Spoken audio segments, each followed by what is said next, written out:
नमस्कार दोस्तों, कण्वा नगरी लाइव में आप सभी लोगों का स्वागत है। और दोस्तों, एक पहल हमने 2022 को ख़त्म होने के अवसर पर की है कि 2022 जिस प्रकार से चला गया है और आने वाला अंग्रेजी नववर्ष 2023 जिसकी तरफ हम सभी निगाहें कर रहे हैं। और इन 2022 में कण्वा नगरी लाइव एक मुहिम लेकर आया है कि हम 22 लोगों को कोटद्वार के लिए जिन्होंने बहुत अच्छा कार्य किया होगा उनको सम्मानित करने का अवसर एक हम लेकर आए हैं। और इस कड़ी में सबसे पहले हम पहुंचे हैं आज सुरेंद्र लाल आर्या जी के घर निवास स्थान पर। और अभी आपने एक वीडियो देखा होगा कि हमने उनको सम्मानित किया है।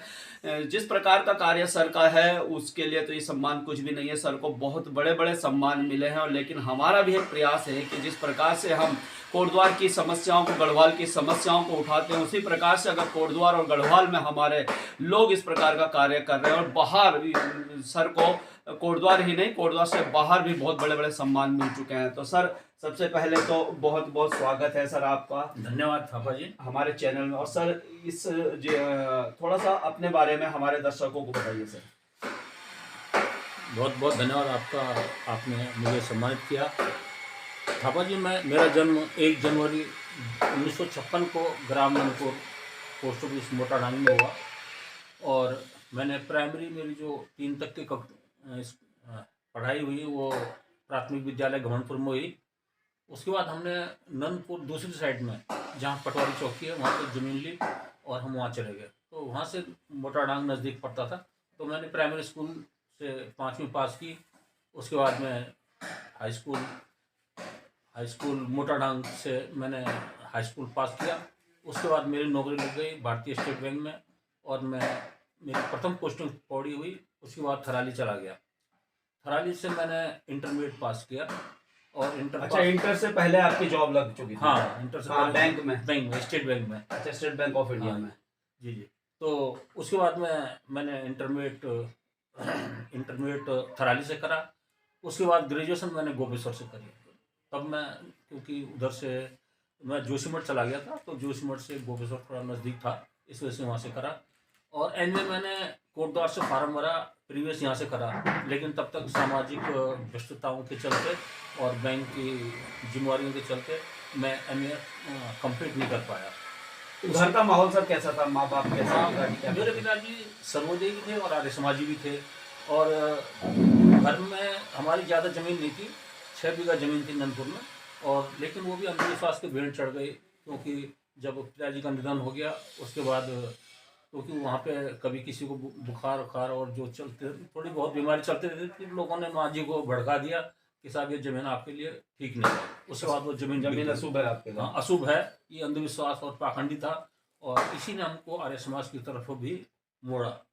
क्योंकि जब हमने महर्षि दयानंद सरस्वती को पढ़ा, सत्यार्थ प्रकाश पढ़ा, और तो उससे हमारी आंखें खुली कि ये सब अंधविश्वास पाखंड है। तो उसके बाद फिर हमने उदयरामपुर में ज़मीन ली। उदयरामपुर में फिर वहाँ हमने मकान बनाया और मकान बना के रहने लगे। और वहाँ पे हमारे लगभग 11 बीघा ज़मीन है। तो वो सब तभी संभव हो पाया है कि मेरे जीवन में कभी कोई व्यसन नहीं रहा। मैंने बीड़ी सिगरेट हर चीज़ से मैं दूर रहा, और न गलत संगत में पड़ा। ये ईश्वर की कृपा। विवाह कैसे हुआ आपका?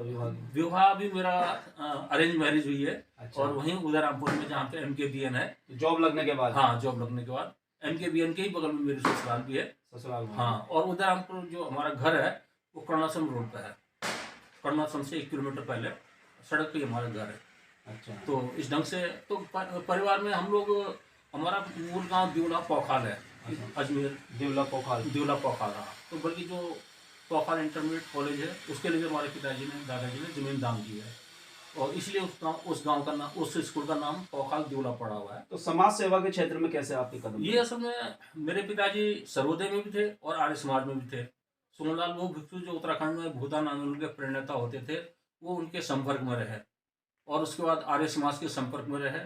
तो उस समय आर्य समाज के जयानंद भारती जी, शांति प्रकाश प्रेम जी, और रघुवर दयाल मोमगाई, जो बाद में दयाल मुनि कहलाए, तोताराम जुगरान जी, और मेरे चाचा जी श्री हीरालाल आर्य जी, बहुत बड़े आर्य समाजी थे वो। और उनसे हमने बहुत कुछ सीखने को उनसे हमें मिला। और क्योंकि पैतृक हेरिडिटी जिसे बोलते हैं, अनुवांशिक वही गुण मेरे अंदर आए। उसके बाद मैं समाज सेवा में भी लग गया, और साथ साथ नौकरी भी चलती रही। और उसका परिणाम हुआ कि हमने ये सोचा कि दीन दुखियों की सेवा करना की सच्ची पूजा है, हमने कहीं ये पढ़ा था। उस चीज़ को हमने गांठ बांध के रख ली और उस पर चलते रहे, जितना अपने से हो सकता है हम प्रयास करते रहते हैं। बहुत सारी संस्थाओं से आप सर जुड़ चुके जी, हैं। मैं सबसे पहले तो मैं अखिल भारतीय सांस्कृतिक संस्कृति मंच वर्धा का मैं प्रदेश अध्यक्ष हूँ और अखिल भारतीय नशाबंदी परिषद का प्रदेश महासचिव हूँ। इससे पहले अध्यक्ष मेरे बड़े भाई श्री जगमोहन भारद्वाज जी थे, लेकिन वो अब नहीं रहे। और उत्तराखंड सर्वोदय मंडल का मैं महासचिव हूँ और उसके अलावा आर्य गिरधारी लाल महर्षि दयानंद ट्रस्ट का संस्थापक अध्यक्ष हूँ। विशंबर दयाल मुनि विश्वकर्मा ट्रस्ट का मैं संस्थापक सचिव हूँ। राज्यपाल निर्मला बत्रा दयानंद वेद प्रचार का भी सचिव हूँ और कलावती जीवानंद जोशी ट्रस्ट का मैं उपाध्यक्ष हूँ और गढ़वाल सर्वोदय मंडल का अध्यक्ष हूँ। और इसके अलावा काफ़ी लगभग 25-26 संस्थाओं से मैं जुड़ा हुआ हूँ और प्रयास से रहता है किसी न किसी इनका झुकाव जो है समाज सेवा की तरफ हो। और भी संस्थाएं हैं सर, बहुत से अवार्ड में यहाँ देख रहा हूँ, आप दिखाता हूँ मैं आपको कि देखिए कि यहाँ पर सर को बहुत सारे यहाँ पर अवार्ड मिले और जैसा मैंने कहा है कोटद्वार ही नहीं कोटद्वार से बाहर भी सर को इस प्रकार के अवार्ड मिले हैं और इनको सम्मानित करना आज गणवन नगरी लाइव कहीं ना कहीं अपने को गौरवान्वित महसूस कर रही है कि ऐसे लोग हमारे कोटद्वार में हैं जिनको कहीं ना कहीं सम्मान मिलने की आवश्यकता है। तो सर, सम्मानों के बारे में थोड़ा सा बताइएगा। मुझे महात्मा गांधी विश्व शांति इंटरनेशनल अवार्ड मिला है, ये मुझे पिछले साल मिला है।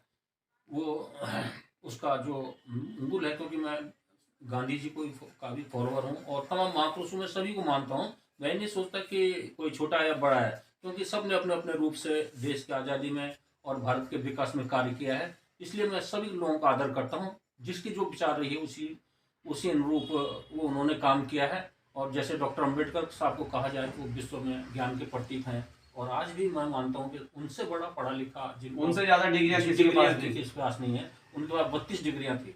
तो अमेरिका ने UNO में इन्होंने उनको सबने प्रकाश पुंज और ज्ञान के प्रतीक और बहुत तमाम सम्मान से उनको नवाजा गया है।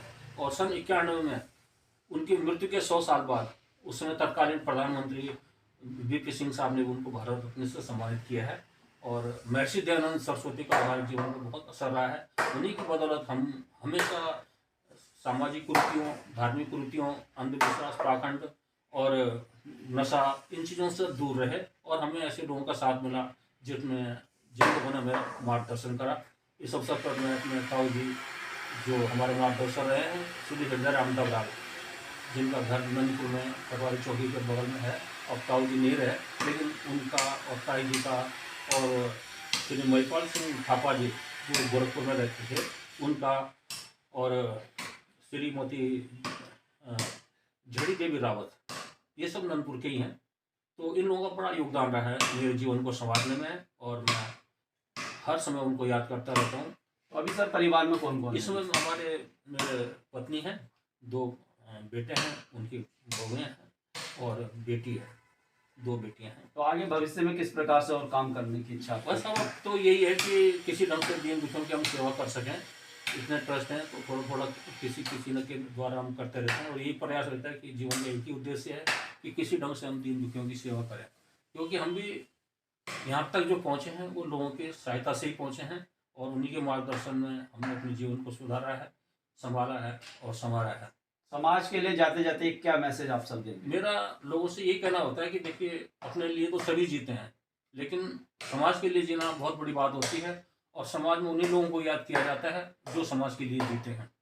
उनमें चाहे जयानंद भारती हों और मुंशी हरिप्रसाद टमटा हों और भी बहुत से लोग हमारे इसमें हुए हैं। ठाकुर सिंह नेगी जी, मैं आपको बात बताऊँ, ठाकुर सिंह नेगी जी गढ़वाल वेद प्रचार समिति के अध्यक्ष थे। 104 साल में उनका निधन हुआ। उन्होंने भी उन्हीं से मैंने प्रेरणा ली, ट्रस्ट बनाने का जो था उन्हीं की ट्रस्ट टीम देख के मैंने इतनी ट्रस्टों की स्थापना करी है लोगों के सहयोग से। तो मेरा सबसे यह अनुरोध है, कृपया दीन दुखियों की सेवा करें और यही सच्ची पूजा है। और जब आदमी इस संसार में रहता है उसके कर्म ही उसके आगे आते हैं, बाकी सब यही छूट जाता है। तो मेरा सबसे अनुरोध है, कृपया इन लोगों को वंचित, शोषित, उपेक्षित लोगों के जीवन में सुधार लाने का जो प्रयास कर सकते हैं वो हमें करते रहना चाहिए। तो दोस्तों, ये थे सुरेंद्र लाल आर्य जी, समाज सेवी, और जिस प्रकार से बहुत सारे पुरस्कार इनको मिले हैं। तो आज 2022 के अंत तक जाते जाते हमने भी सोचा कड़वा नगरी लाइव एक मुहिम लेकर आया है कि कोटद्वार के उन 22 लोगों को हम एक सम्मानित करेंगे कि किस प्रकार से उन्होंने कार्य किया और किस प्रकार से पूरा जीवन परिचय उन्होंने आज हमें दिया। तो शायद पहली बार कोटद्वार के लोग आज सुरेंद्र लाल आर्य जी के बारे में जाने भी होंगे।